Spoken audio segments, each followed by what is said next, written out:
Hello everyone, જય શ્રી કૃષ્ણ. જો આજે અમે પહોંચી ગયા છીએ રાજકોટ લગ્નમાં.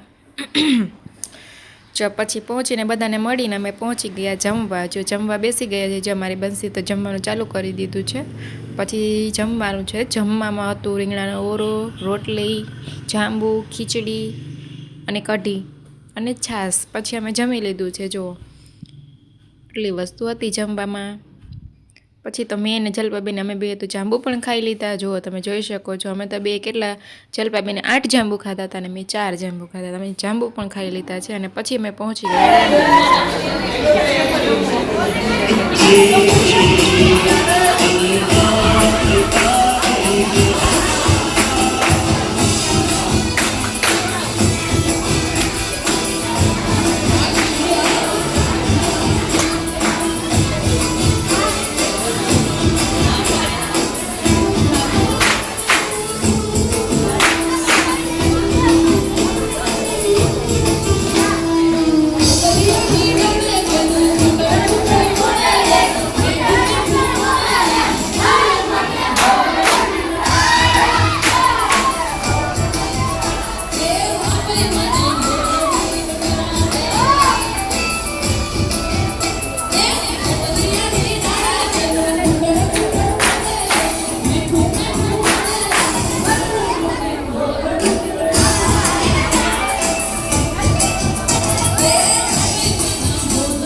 પછી દાંડિયા રસ રમી લીધા. ત્યારબાદ હતી પીઠીની રસમ. કેમ કે રાજકોટમાં એવું હોય કે પછી 10 વાગ્યા પછી રમવાનું ન હોય, ડીજે કે કાંઈ પણ વગાડવાનું ન હોય. એટલા માટે પહેલાં દાંડિયા રસ રમ્યા અને પછી હતી પીઠીની રસમ.